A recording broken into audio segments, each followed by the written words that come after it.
Gasperini, vieš, že to je? Nie. Taký, čo on je zo Senice, tiež odtiaľ on bol, nevidel si to Vila Marina, že on proste, že išiel niekde a tam si úplne že chatrče postavil, akože tam, že tam žil. No to bolo dosť populárne na Instagrame. Vôbec. Dobre. Rachelka? Asi neviem vystať. Prvá?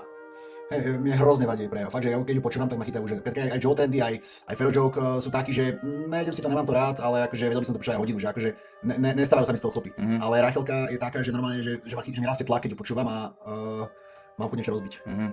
A ten jej frajer, ten Paflik? No toho by som dal na neutrál asi. Ja by som ho dal, neviem vystať. Hej? No. René Randy?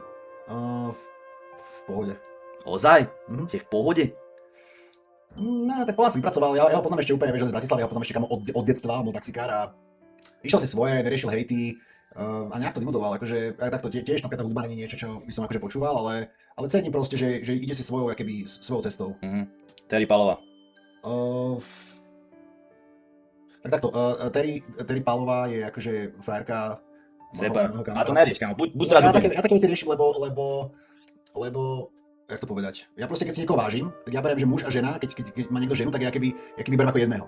A keď niekoho si vážim, tak si vážim aj automaticky jeho ženu, takže ja by som mu dal na úroveň separa, takže v pohode, že ja ich beriem jak jedného proste, lebo ja to vieš, keď už sú proste niekto taký, že dlho spolu a že sú proste akoby, tak ja to beriem ako z takého rešpektu, keď niekoho si vážim, že aj jeho žena je proste ho beriem akoby jeho súčasť. Vieš, keby som dal teda Terry Palovu nižšie, by som to bral separát nižšie, chápeš, že? Jo, jasné, rešpektujem, ale ja vôbec nemusím, Rytmus.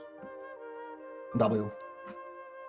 Aj teraz po tom, čo mal s tou, akože ja mi je to úplne jedno, nie je mi to jednotavo na okrane, ale vieš čo myslím, ale tak proste, že si nerobí si to až moc randu, že, alebo to robíš na schvál. Mne to nevadí, kámo. Ani mne to nevadí, len či to už ani moc, vieš, že to Rytmus proste je, to je proste, to je rytmus. Takže to vieš, už teraz veľa rokov je to iné a ťažko a veľa ľudí si na to nepamätá, kámo, ale rytmus, on nás všetkých vychoval. Kámo, že koľko slov používame dodnes, čo vymyslel rytmus, si zabil, si vychytal, kokot, už aj pretože Louis Vuitton pičoviny, vieš, to všetko priniesol rytmus, kámo, rytmus je slovenský Kanye West proste, že rytmus vychoval, kámo, celú generáciu ľudí vychoval rytmus, možno aj dve generácie, že rytmus, kámo, je, daj na Hanesko.